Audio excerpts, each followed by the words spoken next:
A você, amigo ligado aqui na Primeira Fute, em todo o território nacional, estamos juntos para mais uma edição do Bandeira Quadriculada, edição do dia 3 de agosto de 2020.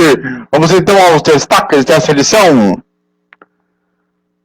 Grande Prêmio da Inglaterra, Lewis Hamilton vence mais uma, e agora definindo de vez a liderança do campeonato. Será que teremos campeão nessa temporada ou não? Temos também a situação da Pirelli, que teve 4 pilotos com o mesmo tipo de problema de pneu, sendo um deles que causou um acidente feio. Vamos falar aqui no programa também. A situação de Jean Todt, que está complicadíssima, garotinho. Vocês não têm noção de como a situação que ele está. Daqui a pouco tem uma matéria, inclusive, falando sobre isso. E além, lógico, da prévia do Grande Prêmio dos 70 anos, que vai acontecer nesse final de semana, a transmissão aqui da Primeira Fute, a partir das 9h30 da manhã. E na Indy nós temos o adiamento, né, de Ohio, as mudanças do calendário desse ano 2020 e também os carros híbridos de 2022. Na DTM tivemos a vitória do René Rast, também temos o futuro da Audi, então você também, vamos falar da MotoGP, que vai ter etapa desse final de semana em Brno, na República Tcheca, sem Marc Marquez. Tudo indica que ele não deverá correr nessa etapa da República Tcheca. Além dos brasileiros da Fórmula 2 e na Fórmula 3, aqui nesse programa de hoje. Comigo estão aqui no programa o Rubem Rodrigues e o César Augusto, e eles vão dar o destaque inicial de cada um. Você que nos ouve nas nossas plataformas e nos vê também nas nossas plataformas digitais. Diga lá, Rubem, muito boa noite. Boa noite a todos os web ouvintes da Primeira Fute. Boa noite, André, boa noite, César, boa noite a todos os companheiros. Olha, foi um GP de grande prêmio bastante emocionante, foi um grande prêmio, e na verdade, emocionante, eu acho que na última volta, né? Acho que das 54 voltas, se eu não me engano, podia excluir 53 e deixar só uma, porque a uma valeu a pena. Foi bem legal mesmo, foi bastante interessante essa vitória do Hamilton, que chegou no final de 3 rodas, tal, vitória épica. Acho que é uma vitória relevante para botar na carreira, uma vitória que daqui a 30 anos vai estar se falando nela. O dia que o Hamilton chegou com 3 rodas, com um pneu estourado, chegou e ganhou a corrida da mesma forma. É evidente que teve sorte, porque se tivesse estourado o pneu uma curva antes, provavelmente ele teria perdido a corrida, mas todo piloto, bom piloto que se preza, tem um pouco de sorte. Acho que foi isso. Na Fórmula 2, o Drogovic novamente fazendo milagre até onde a carroça dele consegue andar.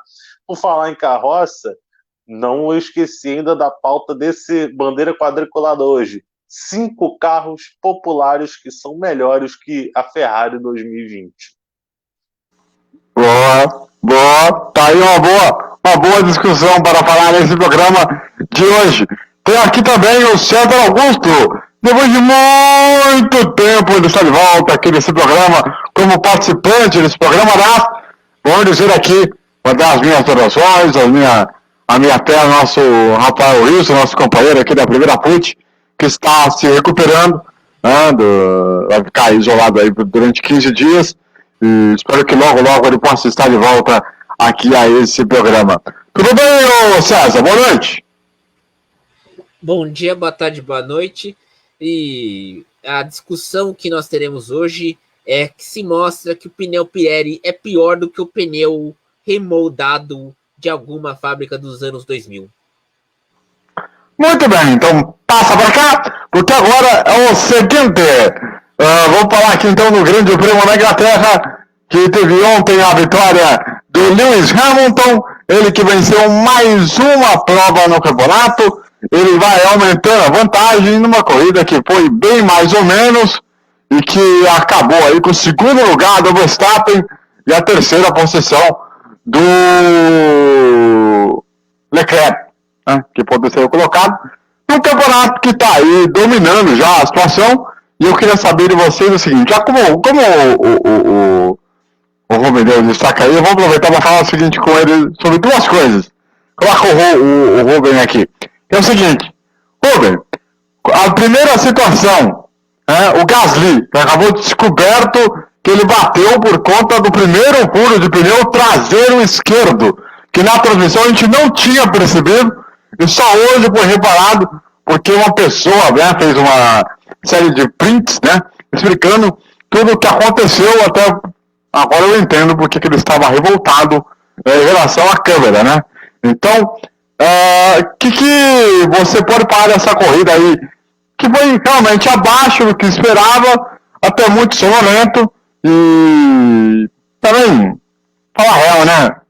Essa história do Hamilton ganhar com 3 rodas também é outra coisa de outro mundo, né? Vamos ser bem honestos.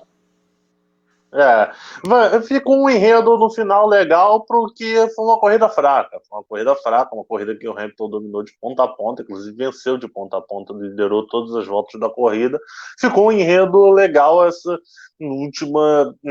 última volta, as 2 últimas voltas, o Bottas furando pneu, o Bottas teve que ir para o pit, o Bottas indo para a 12ª posição, recuperou uma posição, mas ficou de fora da zona de pontuação, aumentando ainda mais a distância do Hamilton. Teve a disputa no final, Bottas e Vettel, o Vettel conseguiu segurar. Teve a questão do Leclerc conseguindo chegar ao pódio, sabe-se lá como, de novo, fazendo um milagre com essa carroça da Ferrari, o carro horroroso da Ferrari. Mas, enfim, o Hamilton tinha uma vantagem muito boa, teve a situação do Verstappen ter parado 2 voltas antes, deu uma sorte ali, mas acabou que ficou de bom tamanho. E essa questão do pneu Pirelli realmente tem que se discutir, né? Porque essa batida do Gasly ali foi muito perigosa, né? A batida dele foi um lance muito realmente que a gente ficou, cara, como assim? Como assim o piloto escapou ali? É até um ponto realmente que era estranho de escapar, porque uma escapada ali numa curva de alta velocidade assim só acontece quase sempre em pista molhada. De repente, em pista molhada, o piloto escorrega ali, a tinta tá escorregadia, ele acaba que roda, mas em pista seca, realmente tinha tempo que eu não via na Fórmula 1 uma batida ali daquela forma. Teve ali a batida, então hoje uma sequência de imagens da câmera traseira apontando para o pneu mostra um momento que o pneu começa a esvaziar segundos antes da curva, e ali com o pneu já esvaziado ele perde o controle completamente e acaba batendo no muro. Não deu para perceber isso na transmissão na hora, ninguém notou isso, nenhuma TV, em nenhum lugar notou isso, somente hoje com a divulgação de mais imagens da corrida. E a Pirelli vai ter que se explicar o que vai fazer, né? Porque para essa semana ela usaria pneus ainda mais macios. Ela já usou os pneus mais duros existentes, o composto C1, C2 e C3. E ela usaria na próxima corrida C2, C3 e C4. Quer dizer, usaria pneus ainda mais macios. Mas não sei como é que vai ficar. Lembrando que em 2013 teve o mesmo episódio de problemas também com pneus. A Pirelli teve que refazer os pneus, inclusive temporada 2013, que eu nem lembrava muito, eu revi algumas provas da temporada de 2013 nessa quarentena, que a temporada estava bastante equilibrada até aquele momento, e aí depois da confusão dos pneus, a Pirelli refez os pneus, o Vettel disparou, acho que ganhou 9 seguidas, e aí foi campeão de maneira muito fácil. O César, outro ponto que é bom a gente falar também é que a batida do Albon com o Magnussen, né? E o Albon já está numa situação de fritura muito grande, né? Porque já vem sendo pressionado, ele que vinha tendo bons resultados. Nesse começo de temporada estava até fazendo um bom resultado ou outro, mas no fim das contas, agora ele viu o cara que estava no banco dele, da Red Bull, agora AlphaTauri, ficar na frente dele, e a situação dele agora coloca sobre uma fogueira enormíssima para a corrida da semana que vem. A situação do Albon é complicada, hein, César? É situação complicada, e ainda por cima, o que piora as coisas para o Albon é que seu Helmut Marko, quer um piloto que faça frente ao Verstappen. E não é um piloto qualquer. Desde que o Ricardo saiu da Red Bull, já foram 2 pilotos queimados. E ainda, vocês citaram um acidente do Gasly, mas a gente tem que citar o acidente do Kvyat também, que foi na mesma curva com problema de pneu. Então é muito complicado ultimamente na Fórmula 1 você ter uma academia de pilotos onde os pilotos são queimados virulentamente, como é a Red Bull, e você vê também como a Pirelli, e aí temos uma grande discussão se tem que ter uma segunda fornecedora de pneus, porque ficar dependendo da Pirelli na Fórmula 1 ou na Michelin na Fórmula E e na MotoGP, você não sabe se vai ter concorrência e você não cria um cenário de competição entre os motores e as equipes. Outro ponto que é bom a gente falar aqui também, né, ô César, é o fato do Lewis Hamilton, né?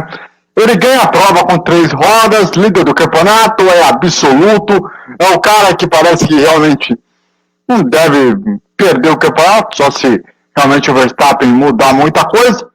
Mas a impressão que fica é que, eu não sei se exageraram muito com essa história dos 3 pneus que ele veio até o final. Né? Porque uma coisa é você ter um problema lá na caixa de câmbio durante 6 voltas. Agora, um pneu que é estourado a 2 voltas no final, abrindo a última volta com o pneu furado, mais a volta inteira, e ele ainda assim conseguiu andar na última volta com 1 minuto e 55, eu não sei se estão exagerando muito essa parada aí, hein? O que você acha? Eu acho que não estão exagerando muito, não. É uma vitória épica. Você tem noção? Hoje, a Talk Radio tem um apresentador que gosta de Fórmula 1, o Alistair Stewart. Ele entrevistou o Mark Blundell. E o Blundell ficou impressionado, comentando na entrevista, que ficou impressionado com a bravura do Hamilton, porque um piloto inglês fazer isso, como ele fez, só vimos quando o Nigel Mansell, vamos dizer, quixotescamente, tentou empurrar o carro no GP de Dallas em 84. E ele desmaiou durante a corrida. Então você vê um piloto que pega um carro, segura e com 3 rodas, é comparável, por exemplo, quando o Senna venceu aqui em Interlagos em 91, com apenas uma marcha com uma marcha funcionando. Por isso que eles estão falando que a vitória é épica. E aí, Rubens, sobre esse fato aí do Hamilton cada vez mais líder do campeonato e também esse fato das 3 rodas aí, para você, houve uma comparação exagerada com a situação do Senna de 6 marchas em 91? Eu acho que não. Acho que são vitórias igualmente épicas, são vitórias que marcam pilotos que são de pilotos diferenciados, não é qualquer piloto que vence numa situação dessa. Você pode alegar, o Hamilton tinha vantagem, o Senna também tinha vantagem, pilotar com o pneu estourado também não é uma coisa mais fácil do mundo, inclusive eu estava vendo a última volta do Hamilton com o rádio, é um negócio agoniante, porque ele vê a vantagem de despencar, o engenheiro vai falando com ele, 30 segundos, agora tem 20, agora tem 15, agora tem 10, e ele não tem muito o que fazer ali.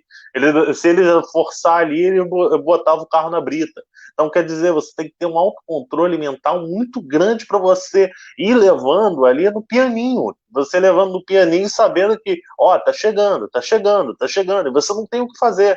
Você não tem o que fazer, você tem que ali guiar no pianinho, fazer a curva de primeira marcha, virando ali, e você não tem realmente muito o que fazer. Então eu acho que devidíssima comparação, acho justo, acho que foi uma das maiores vitórias já que a gente já viu de um piloto na Fórmula 1. Eu não me lembro de um outro piloto que venceu uma corrida com um pneu estourado, realmente eu não me lembro. Acho que entra para a lista de chegadas épicas da Fórmula 1 mesmo, que tem a questão do Mansell que quase chegou empurrando o carro, uma que não resultou em vitória, não resultou em posição muito boa, mas épica do Christian Fittipaldi que chegou depois do carro ter capotado na reta, tipo assim, assim, são chegadas, momentos épicos realmente que vão ficar para a história para sempre da Fórmula 1. Acho que cada um com seu cada um. Acho que o Senna tem um milagre para chamar dele, o Hamilton tem um milagre para chamar dele, e eu acho que não dá para comparar. Não acho que não dá para comparar. São situações diferentes, mas eu acho que mérito total ao Hamilton, que, como eu falei, acho que o principal atributo ali é um autocontrole que você tem que ter para você manter a cabeça no lugar, não se desesperar, não perder o controle do carro, porque numa situação. Guiar um carro de Fórmula 1 já é um negócio muito complicado. Você perder o controle do carro e tal. Você vê vários pilotos aí em momentos normais perdendo o controle de um carro. Imagina com uma roda a menos tal, segurar ali. Então foi um momento realmente muito épico. E o que o César estava falando, o César falou da questão acho que falou da questão dos pneus Pirelli e tal, não sei o que, da competição de pneus. Ele falou mais alguma outra coisa, depois você me lembra o que foi que eu queria. A questão da competitividade em relação à MotoGP, comparada à MotoGP, que é usado o Michelin, e na Fórmula E é usado também o Michelin. Sim. Não, eu não lembro, foi um outro tópico, mas enfim, dessa questão dos pneus, a única coisa que eu fico meio assim da competição de pneus é que você pode aumentar a distância na Fórmula 1, você pode aumentar certas distâncias. A Ferrari, por exemplo, foi campeã nos anos 2000 porque ela era parceira e quase que exclusiva da Bridgestone. A Bridgestone fazia um pneu para a Ferrari, as outras clientes Bridgestone, ok, mas ela fazia um pneu composto exclusivo para funcionar no carro Ferrari. Então, você teve um domínio absoluto da Fórmula 1 por uma questão de uma parceria. Imagina se a Mercedes, que já é muito dominante na Fórmula 1, entra, sei lá, com a parceria com a Goodyear. A Goodyear vai fazer um pneu para funcionar no carro Mercedes. Pô, não vai ter nenhuma competitividade na Fórmula 1. Então, eu acho que não acho que é uma tentativa válida. Eu acho que realmente esse negócio dos pneus Pirelli, essa questão dos pneus que se desgastam demais, tal, eu acho que tem que ter um limite.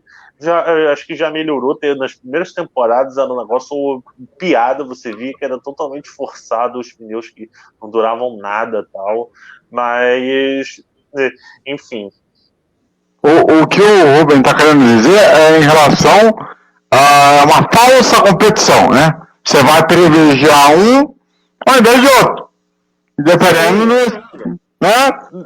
É como aconteceu no caso lá dos Estados Unidos, lá, né? Que só os pneus Michelin da Bridgestone, né? Se quiseram recusar, né? A correr, né? Por conta daquela curva lá na entrada da reta. Sim, não, é uma questão que é complicada, porque, tipo assim, no momento que você começa a discutir, igualar certas coisas na Fórmula 1 para você botar competitividade, sei lá, não vai acontecer, mas que se iguale chassi, iguale alguma outra coisa, tá? Você discute cada vez mais igualdade para você aumentar a competição na Fórmula 1, para você evitar domínios, você diferenciar pneus é você aumentar a discrepância entre equipes. É você fazer com que existam cada vez mais domínios na Fórmula 1 do que já existe hoje em dia. Eu acho que, pelo contrário, eu acho que a tendência que a Fórmula 1 deveria adotar é cada vez mais o máximo de peças em comum entre carros para existir uma competição maior entre pilotos. Competição de motores existe até na Índia, existe em qualquer lugar. Competição de chassis é algo inerente à Fórmula 1, mas eu acho que cada vez mais você tem que buscar aproximar equipes. Eu acho que diferenciar pneus é você tentar separar elas ainda mais. Opa, voltou?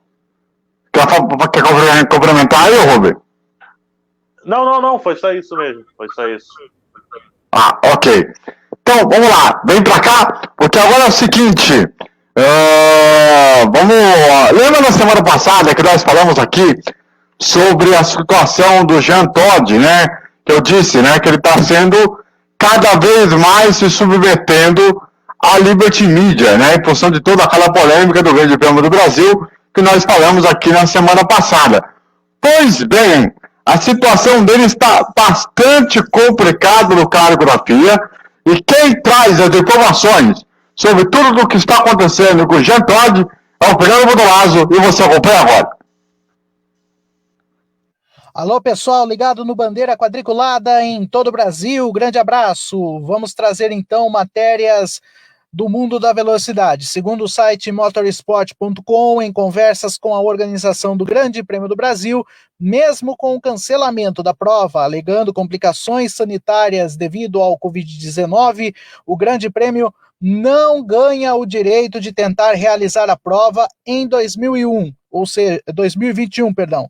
Na prática, o acordo se encerrou. Como vocês sabem, o contrato entre a Federação Internacional de Automobilismo, a FOM, e o Grande Prêmio do Brasil valia até este ano 2020. Após demonstrar o seu descontentamento com a decisão tomada pela Liberty Media no fim de semana, o organizador da prova, o húngaro Tamás Rohoni, concedeu entrevista para o programa Fox Nitro da Fox Sports na última segunda-feira. No programa, ele afirmou que o argumento utilizado pela FOM não se sustenta e que, em novembro, quando a prova seria realizada, as taxas do Covid estarão menores do que em alguns lugares em que a Fórmula 1 confirmou presença. Ele também afirmou que um novo acordo entre a organização do Grande Prêmio do Brasil e a FIA com a FOM está sendo negociado e vê o novo Autódromo do Rio em Deodoro como, aspas, fantasia.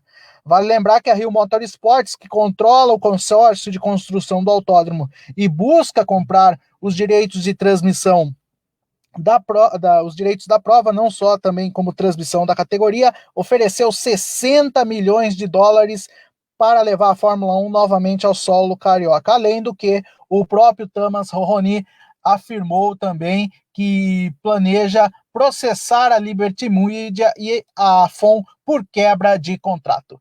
É isso, minha gente, essa foi a notícia do Grande Prêmio do Brasil, apurado aqui. A Fernando Bortolazzo para o Bandeira Quadriculada. Muito bem, meus amigos do Brasil. Bom, eu quero saber aí do Rubem Rodrigues, do César Augusto. Primeiro, Rubem, a situação do Jean Todt está muito complicada, ele está se submetendo cada vez mais à Liberty Media com muita força e há uma possibilidade até de impeachment em relação a ele, caso a coisa continue a ser como está agora. Como é que você vê esta situação? Não, uma situação realmente bastante complicada. Até a reportagem fala também da questão do GP do Brasil, tal. É uma situação complexa, é uma situação de resolução bem complicada, até porque eu também achava que eu não vejo argumento para manter a prova esse ano, mas eu acredito que se você previu 5 edições do Grande Prêmio e você realizou 4, você tem que realizar a quinta. Então eu acho que seria mais do que justo a Fórmula 1 correr 2021 no Brasil por não estar correndo em 2020. Ah, mas o acordo acabava esse ano. Bem, por uma questão de pandemia, você não pode realizar a corrida desse ano. Só que eu acho que não faz sentido você não realizar a corrida em 2021 se você não realizou uma em 2020. Você prometeu, por um acordo, você fazer 5 corridas. Eu não lembro exatamente, enfim, não lembro exatamente o número, mas se você prometer uma quantidade X de corridas, que seria cumprida em 2020. Como ela não vai ser cumprida, você tem X menos uma corrida. Você tem uma corrida a cumprir. Então, eu acho que seria mais do que justo jogar essa corrida para a temporada 2021. Eu acho que realmente não faz sentido correr nas Américas agora esse ano, até não só pela questão do Covid, mas eu acho que pela questão de logística mesmo da Fórmula 1, é uma logística que seria totalmente contrário, seria totalmente contramão, mas eu acho que deveria ser discutido isso. Mas um problema da questão do Grande Prêmio do Brasil, até se falou do organizador da prova, o organizador, ele sempre foi um parceiro de negócios muito próximo do Bernie Eccleston, e é um cara que a Liberty Media não vai muito com a cara, a Liberty Media não gosta muito. Na real, a Liberty Media, o problema da Liberty Media é que os dois problemas atuais do Brasil, o Grande Prêmio do Brasil e o Grande Prêmio do Brasil e a transmissão da TV. E as duas eram muito amigas do Bernie Eccleston, a Globo e o organizador do GP Brasil, e agora com a Liberty Media, nenhum dos dois está com nenhuma moral com a Liberty Media. A Liberty Media não gostou nada de saber que o GP Brasil tinha um acordo que eles simplesmente não pagavam um centavo em taxas para poder receber o Grande Prêmio do Brasil, e também não gosta da maneira que a Globo passou a tratar com total descaso o produto Fórmula 1, mas, por outro lado, ela entrega uma audiência muito grande. Porém, a questão é que o Bernie Ecclestone sempre privilegiou o modelo de TVs, modelo das TVs tradicionais.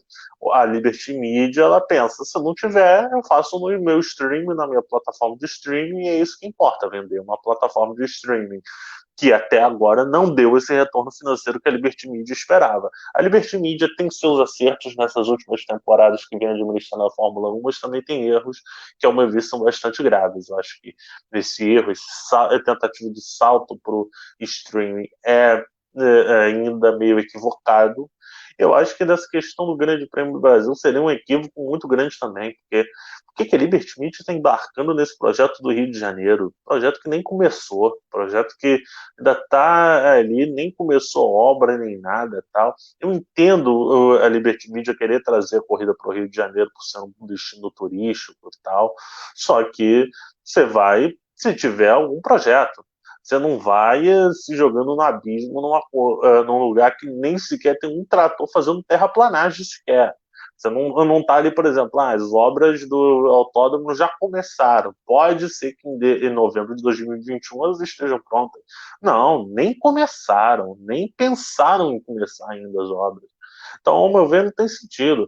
E olha que eu sou um dos grandes entusiastas de um autódromo de volta ao Rio de Janeiro, porque eu sou aqui do estado do Rio, eu gosto bastante, sempre acompanhei corridas no autódromo de Jacarepaguá, final do autódromo de Jacarepaguá. Eu sou um grande entusiasta da volta do autódromo do Rio de Janeiro, mas temos que ser realistas. Esse autódromo não sai para 2021. Ô César, agora é o seguinte, né?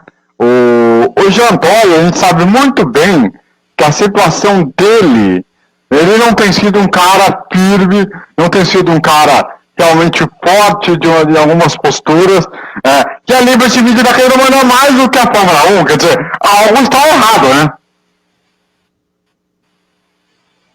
Algo está errado, e aí entra uma outra questão. No caso da Liberty Media, é que este algo errado, o que está deixando bem claro aqui, é que o Bernie Ecclestone não tem. O Bernie Ecclestone tinha uma boa relação com a FIA e mandava e desmandava, mas sempre respeitava a autoridade da FIA. Agora, com o Jean Todt, um tanto quanto Nefa, que era Jean-Marie Balestre. E o Balestre mandava e desmandava.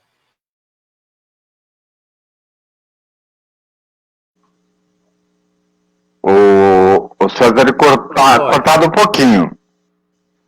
Tá cortado um pouquinho o seu áudio. Só que agora, a gente tem que ter... Tá cortado um pouquinho o seu áudio. Vamos ver se agora melhora aí. Fala alguma coisa.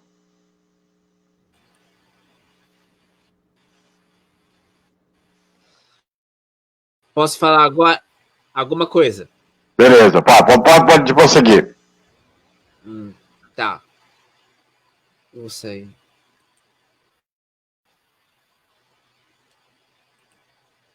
Agora a Liberty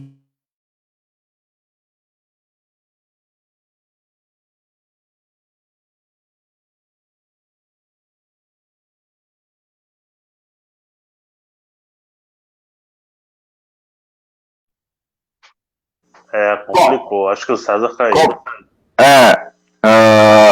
Bom, enquanto o César não volta aí, o Rubem, só pra gente arrematar essa situação aí. Sim, só para dar uma complementada da questão do que você falou do Bernie, o César estava falando do Bernie Ecclestone, tal, dessa situação, é que realmente o Bernie, ele nasceu na Fórmula 1, ele nasceu naquele meio ali, a FISA, na época a FISA controlando e tal. Então, quer dizer, mesmo o Jean Todt, o Balestre, qual foi o outro presidente? Max Mosley, eu acho que foi o presidente que na época até saiu com o escândalo da FIA e tal, mas enfim, são Não, caras foi da Max geração. Mosley. Sim, então, o Max Mosley. São caras da geração do Bernie. Todos eles ali foram criados, entre aspas, no mesmo quintal. Então todo mundo sempre se entendeu. Só que agora o Bernie vende a categoria para os americanos. Chegam os americanos de um conglomerado de mídia lá do outro lado do oceano que não tem nada a ver com o que se fazia na FIA. Então eles acham que mano ou desmano é que pagaram por isso. E não pagaram barato. Então eu acho que, por um lado, é uma guerra comercial em que talvez o Jean Todt acabe cedendo. De repente o Jean Todt caindo acaba meio que o último elo que ainda existia da Fórmula 1 como ela era antigamente. De repente pode entrar algum outro cara, somente o manda-chuva da Liberty Media. Não sei como é que vai ser isso. Muito bem, fala aí, César, que você naquela hora cortou. Eu queria dizer que a decisão da Liberty Media de interferir ou não na vida do Jean Todt prejudica muito a categoria, porque o Jean Todt é o cara que conhece as equipes, tá mais queimado por causa do escândalo Ferrari, mas ele tem bom trânsito. Se o Jean Todt cedeu tanto poder para a Liberty Media, o ferrou, porque ele não tem mais respeito entre os chefes de equipe e as empresas que comandam o espetáculo. E isso é prejudicial para a FIA. A gente tem que lembrar, a FIA não controla apenas a Fórmula 1. Ela controla também o Endurance e a questão do Rally. E acho que nesse Endurance e Rally e a Fórmula E, eu acho que ainda o Jean Todt tem muito poder. Mas na Fórmula 1 é um cara apagado. E eu acho até que o Jean Todt já merecia sair na Fórmula 1 por conta de ser até agora um presidente completamente inércio. É um cara que não conseguiu tomar uma atitude decente desde que ele assumiu para melhorar a categoria, né? Mas enfim. Vamos então agora para a prévia do Grande Prêmio dos 70 anos, que vai acontecer nesse domingo. Você vai acompanhar aqui na primeira FUT no próximo domingo, a partir das 9h30 da manhã. Por que o nome de 70 anos? Porque foi o nome que eles arranjaram para botar uma rodada dupla em Silverstone. Basicamente é isso que aconteceu, tá ligado? E nós vamos ter aí nesse final de semana, no domingo. Né? Meu caro Rubio Rodrigues, eu quero saber de você o palpite para a classificação, o palpite para a corrida e também a sua expectativa para a corrida de domingo. Hamilton. Palpite, Hamilton. É o meu palpite.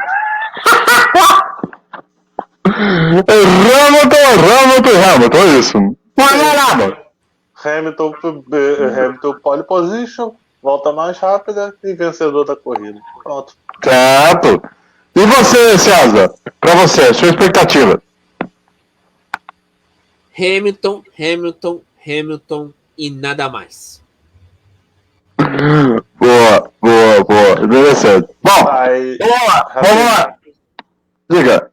Não, só para dar um comentário um pouco mais extenso tal, desse GP 70 anos e que você falou, além da questão de montar um nome mais bonito e tal, acho que ficou uma homenagem até legal, de realmente 70 anos da categoria que estreou em Silverstone em 1950, acho que ficou até legal, acho que não ficou algo, não foi grande prêmio da Estíria, grande prêmio da Estíria foi um troço muito pior, acho que o GP dos 70 anos, GP do 70º aniversário da Fórmula 1, no local que a Fórmula 1 correu a primeira corrida, até que ficou algo original. Acho que ficou legal até. Mas, como estou falando, Estíria foi bem pior. Estíria foi verdade. Nossa, então, Estíria nome é maravilhoso. Mas aí eu acho que a gente vai ter que ver como é que vai ficar essa situação dos pneus, se vão realmente botar os pneus diferentes e tal. A corrida, a gente tem que lembrar que foi a primeira rodada da Áustria-Estíria, né? Que na primeira para a segunda corrida mudou razoável. Tipo assim, embora as Mercedes continuassem à frente, as equipes ali do pelotão intermediário mudaram um pouco. No GP da Áustria você teve o Albon brigando por vitória, você teve o Leclerc no pódio, no GP da Estíria, o segundo GP no Red Bull Ring, você teve as Ferraris muito mal, enquanto o Leclerc chegou no pódio na primeira corrida. Então, não tem muito o que esperar. Se for seguir a lógica, Leclerc no pódio na primeira corrida e Leclerc e Vettel fora na segunda. Mas eu acho que deve ser realmente um GP que as Mercedes dominando. Ali a briga da segunda equipe vai ficar ali da RBR e ali a Racing Point beliscando. É que a Racing Point está desfalcada do seu melhor piloto. O Sérgio Pérez está só com o Lance Stroll e o Nico Hülkenberg, que parou de paraquedas no time e que mal teve oportunidade de treinar e de conhecer o carro. Vamos ver como é que ele vai sair agora nesse segundo fim de semana, né? Que agora ele já está um pouco mais adaptado, já conseguiu dormir melhor, tá? Agora deve estar se preparando legal, deve estar fazendo um simulador na fábrica. Então, a fábrica que inclusive é do outro lado da rua de Silverstone. Então, quer dizer, teve uma sorte nisso. Então, quer dizer, eu acho que eu tô com uma expectativa. Se fosse postar, quem você quer ver nesse segundo Grande Prêmio? Eu quero ver o Hülkenberg, quero ver o que ele consegue fazer de melhor que não deu para aparecer na primeira corrida, seja pelos treinos que foram um pouco discretos, seja pela corrida que ele mal largou por um problema num parafuso. É brincadeira. Bom, vamos lá. Vem pra cá, porque é o seguinte, saindo da Fórmula 1, vamos aqui pra Índia, porque a Índia anunciou neste sábado, ontem na verdade, né, neste domingo, em que tivemos aí cancelamento, na verdade, barrateamento, né, de mid-ohio, né, que eles vão jogar, ou tentar jogar mais pra frente de novo, né. E aí, meu caro César Augusto, eu quero saber de você o seguinte, por mais que essa questão de mid-ohio, né, que eles vão tentar jogar pra frente, né, eles vão tentar jogar essa prova lá pro final do calendário, né, mais uma vez mostra a desordem, a bagunça que virou esse calendário da Índia esse ano, hein? Pelo amor de Deus, é um negócio que chega a ser constrangedor, hein, ô Sérgio? Chega a ser constrangedor, mas diante da necessidade de ter público e de ter corrida, teve que mudar. E não é só o adiamento de Mid-Ohio, teve que tirar as corridas de Portland e Laguna Seca. Quer dizer, o seu Roger Penske deve estar pensando como que eu vou montar o calendário que a Costa Oeste está tendo uma explosão de casos de coronavírus, enquanto a Costa Leste está com problemas em relação às datas. Então é muito pepino para um velhinho de 80 anos. E aí, Rubem, eu quero saber de você o seguinte, agora o Roger Penske tem um pepino na mão, que é o fato de que o campeonato que já era esticado, já era colocado quase para novembro, capaz de ter que botar o cavalo para terminar em dezembro, do jeito que tá a zona. Sim. O problema é que estava falando dessa questão de se fazer corrida com o público. O problema é que, pelo amor de Deus, né, nesse momento não dá para empurrar a corrida com o público. Né? Você tentar fazer corrida com o público realmente você está sujeito a cancela, adia, cancela. Não dá, né? Não dá. A Indy, a Fórmula 1 está conseguindo dar um show de organização com as suas corridas lá, já previamente anunciadas, já postas, todo mundo ali, não teve nenhuma corrida até agora cancelada depois desse novo adiamento, que eu digo assim, que foi confirmado no calendário, foi ratificado que estava no calendário, aí que a Fórmula 1, sei lá, foi lá, confirmou, vamos correr 2 corridas de Silverstone, tá tendo as 2 corridas de Silverstone, vai correr em Imola, vai ter a corrida de Imola, então quer dizer, você tem essas corridas rolando, mas a Indy não. A Indy parece que está realmente num universo à parte. Querer botar corrida com o público, querer botar alguma coisa com aglomeração de público nesse ano de 2020 é realmente pedir para poder a coisa fracassar. Isso que Indianápolis vai ter 25% de público, pelo menos essa é a ideia, né?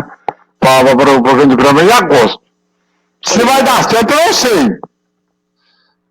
Tipo, mas é um risco, né?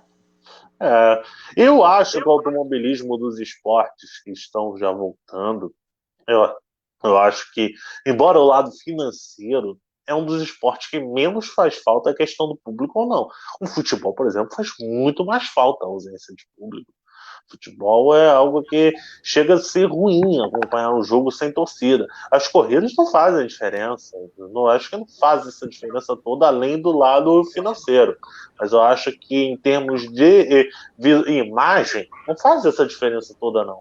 No máximo, até muita gente falou de Silverstone e tal, que Silverstone realmente talvez seja das corridas a que mais fez falta, porque Silverstone é um lugar que respira muito a Fórmula 1, você está acostumado a ver aquelas pistas ali, todo mundo nos cantos, nos entornos ali, lotando tal público. Realmente, de todas as corridas, eu acho que Silverstone é a mais sentida de estar sem público. Acho que foi mais a que a gente falou, pô, tá sem público. Mas as outras realmente não fez nem muita diferença. Mas, enfim, acho que é isso. Muito bem. Bom, é o seguinte, ainda sobre a Indy, para a gente falar aqui, eu vou pedir para o César dar a opinião dele sobre os carros híbridos de 2022. Que vai ser colocado aí, se não para esse ano que vem, para o outro, né, que é o 2022. Alguma mudança, César? O que nós vamos ter nessa parada aí? Nesse caso, a mudança é a entrada da Ferrari com motor próprio e fazendo acordo com a Dallara, porque a Dallara e a Ferrari têm boas relações com a questão do chassi. E aí se especula se a entrada da Ferrari no ano 2022, porque tem o know-how, ou seja, o conhecimento e a produção de motores híbridos. Já que vai ter corte de custos na Fórmula 1, a Ferrari está vendo outros mercados, outras categorias, para poder investir seu material e seus recursos humanos. Só isso. Vamos para o próximo assunto. Bom, vamos lá então, para a DTM, que é o seguinte. Nós tivemos aí a vitória do Rederhast, ele que tem dominado a categoria já há algum tempo. Nenhuma surpresa, mas a pergunta que fica também é em relação ao futuro da Audi. Eu queria que tanto o Rubem quanto o César falassem sobre esses dois pontos, a vitória do Rederhast e o futuro da Audi. Vamos lá, Rubem.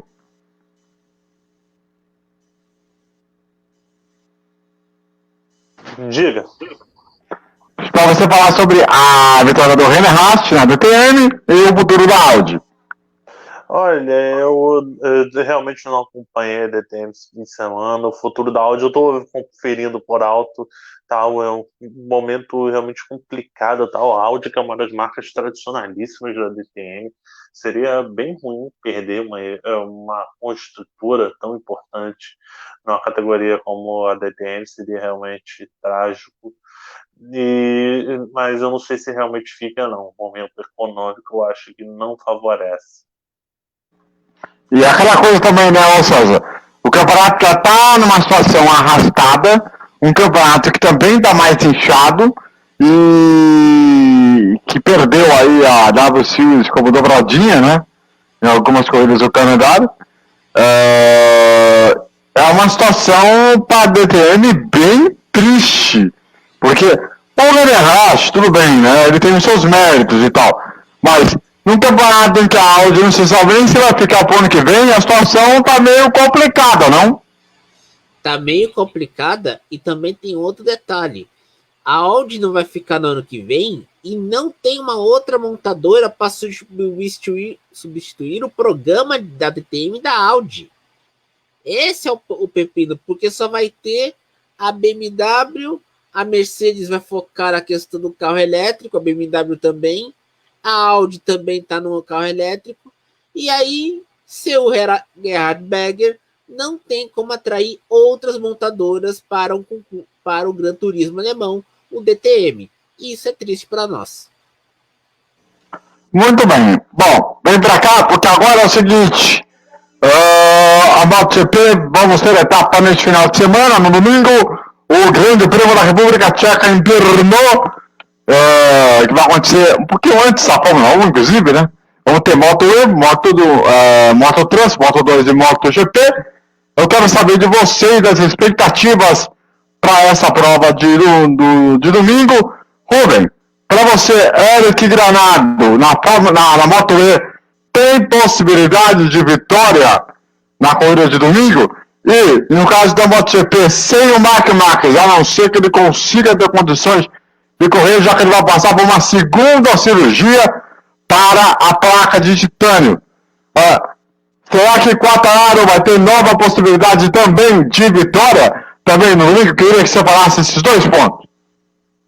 Eu acredito que sim, né, André? Sobre a questão até do Marco Marques, você comentou, foi muito estranha, né, aquela volta dele, muito apressada, né? Logo depois ele fez a cirurgia, voltou uma semana depois, já estava à disposição ali a correr, e infelizmente teve uma segunda cirurgia, uma complicação, vai ter que ficar de fora. É sempre complicado essas recuperações, mas enfim, né, é triste realmente a ausência. Mas eu acho que ele tem todas as condições de vitória. Sim, teria como disputar o Eric Granado, tem como disputar. E você, César? Eric Granado está indo muito bem na Fórmula E, na Moto E, que o cavalo de motos elétricas tem a possibilidade, de repente, de fazer de novo um bom campeonato, está indo muito bem, pode ser que tenha a possibilidade de vitória. E na MotoGP, sem Marc Marques, as atenções viram-se para Quartararo e para Valentino Rossi. Como é que é a sua expectativa?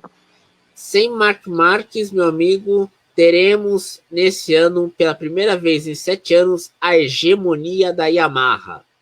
Se a gente não teve isso em 2015 entre Jorge Lourenço e Valentino Rossi, nesse ano teremos a hegemonia da Yamaha com 2 equipes diferentes. Valentino Rossi e Maverick Viñales na equipe oficial e Quartararo na equipe de satélite, a equipe Petronas. Meu amigo, teremos emoções nas estepes da República Tcheca. Esse Eric Granado, esse moleque aí parece que ele tem um talento interessante. Ele chegou até na Moto 2 um tempo, né? E agora agora na Moto E parece que o garoto tá começando a demonstrar talento. O que acontece? O que acontece é que ele está numa equipe de ponta, desenvolvendo uma moto e andando como nunca. E aí chama a atenção da Moto 2, da Moto 3 e até da MotoGP. Mas uma coisa é você correr com moto elétrica com 7 voltas. Outra coisa é você correr com uma moto que é 20 voltas. Motor a combustão, 2 ciclos. Então eu esperaria, quando ele for para a Moto 2 ou for para a MotoGP, calma. Vamos deixar o garoto ver. Pode ser que o garoto pode fracassar, mas pode ser também que ele pode ter sucesso. A gente lembra aqui que todo mundo ficava esperando muita coisa do Franco Morbidelli, mas o Morbidelli não deu certo. Tá tomando pau do Quartararo e como nunca. É aquilo também, né? Um garoto desse aqui, ele deve ter, pode ter capacidade de fazer melhor, mas enfim, né? Vamos ver o que vai acontecer. Bom, vamos aqui para a questão dos Hooks, os brasileiros da Fórmula 2 e os brasileiros da Fórmula 3, que tiveram corridas aí nesse final de semana na Inglaterra. Eu quero que você fale aí sobre o que aconteceu desses brasileiros das 2 categorias. Olha, eu acho que o destaque foi mais uma vez o Drogovic. Que sensação esse menino está sendo nessa temporada. Tá andando mais do que o carro, é nítido. Primeira pole da história da MVP Motorsport. Fez pole position e numa corrida em que andou até onde o carro pôde. A primeira corrida teve uma corrida muito prejudicada pela parada ruim. Chegou, acho que chegou na 7ª posição, poderia ter chegado bem mais à frente. E na segunda corrida, se eu não me engano, ele foi 5º ou 6º colocado. Não peguei aqui exatamente a posição, mas chegou ali 2 corridas na zona de pontuação, uma pole position.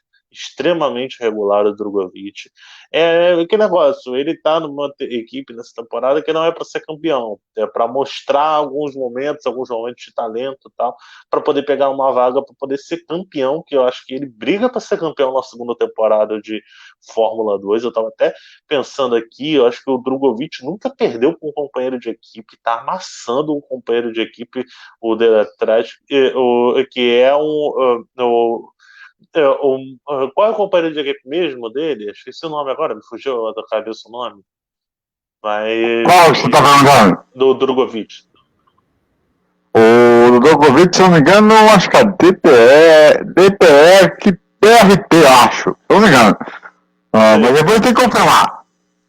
Não, aí você confirma aí. Mas enfim, ele tá nitidamente voando para cima, tá muito melhor do que o seu companheiro de equipe, tá? Acho que só teve uma corrida que ele finalizou atrás, que foi a corrida do GP da Hungria, que a segunda corrida do GP da Hungria, que a embreagem falhou na largada e ele caiu para a última posição. Acho que foi só essa corrida que ele finalizou atrás do seu companheiro de equipe, mas de resto, todas as corridas sempre classificando sempre à frente do seu companheiro de equipe. Então, ele é um piloto, para mim, disparado mais promissor das categorias de base brasileira desde Felipe Nasser. Eu acho que é um piloto que tem grande potencial de estar na Fórmula 1. E dos outros, o Pedro Piquet fez uma corrida regular e o Guilherme Samaia, bem, tem sido que o Guilherme Samaia tem sido composto apenas grid na Fórmula 2, piloto que nitidamente não tem nível para a Europa. Não tem nível para a Europa, acho que vai ser um piloto que, passando esse ano, vai virar um piloto de automobilismo brasileiro. Não é que seja ruim, mas a nível Europa, disputar acesso à Fórmula 1 definitivamente não parece ser para o Samaia. E na Fórmula 3, acompanhei menos a Fórmula 3, mas o Igor Fraga acho que não teve problemas mecânicos pela primeira vez. O Igor Fraga tem tido muito azar nessa temporada, tem tido muito azar dele, que é piloto do time Red Bull. E o outro piloto brasileiro, você vê, tem o Fittipaldi, o Enzo Fittipaldi fez corridas discretas. Os brasileiros, a exceção do Drogovic, que foi uma das sensações na Fórmula 2 nessa corrida, foram discretos, como até agora tem sido na temporada. Não tem sido nada muito diferente do que tem sido o restante da temporada. O Drogovic sempre estando entre os principais da Fórmula 2, Pedro Piquet e Samaia sendo coadjuvantes na Fórmula 2, assim como os brasileiros da Fórmula 3 também tendo pouco destaque. Muito bem, muito bem, muito bem, muito bem. Algo a acrescentar, César? Nada a declarar. Muito bem. Ok, então vem para cá para falar o seguinte. Quero fazer um parênteses aqui. Nesse meio de semana, nós vamos ter aqui as 3 corridas da Fórmula E em Berlim. Para definir, são 3 rodadas duplas, que vão definir em 9 dias o campeonato que vai ser feito lá no aeroporto lá de Berlim. E aí nós vamos saber quem será o campeão. E nessas provas em Berlim, o Sérgio Sete Câmara será o representante brasileiro nesta série de corridas aí que nós vamos ter entre esse meio de semana e também o próximo final de semana. E aí a gente vai ficar de olho e vai passar as classificações completas de tudo o que estiver acontecendo nessa prova, que vai ser muito importante, porque o Sérgio Sete Câmara, dependendo do que acontecer, das etapas que acontecerem lá em Berlim, dependendo do que o álbum estiver fazendo lá, pode ser que o Sete Câmara, por ser piloto de teste da Red Bull, pode ser trazido de volta para a Red Bull depois das corridas da Fórmula E. Vamos ver o que vai acontecer. Além dele, nós vamos ter o de Graça e nós vamos ter também o Felipe Massa, os outros 2 representantes brasileiros nessa atual temporada, que vamos ter algumas mudanças de pilotos por conta das emissões polêmicas que teve, por conta da pandemia, aquela beleza toda que vocês já sabem de cor e salteado. Vamos lá, destaque final aí, Rubem. Olha, meu destaque final foi justamente para o que você comentou, a corrida da Fórmula E, que acho que vai ser bastante interessante para ver o Sérgio Sete Câmara de volta às pistas depois de muito tempo. Desde o fim da Fórmula 2, já em novembro do ano passado, ele não tinha corrido em nenhuma outra categoria, estava de piloto reserva, ia correr a Super Fórmula, mas eu acho que não chegou ainda a correr.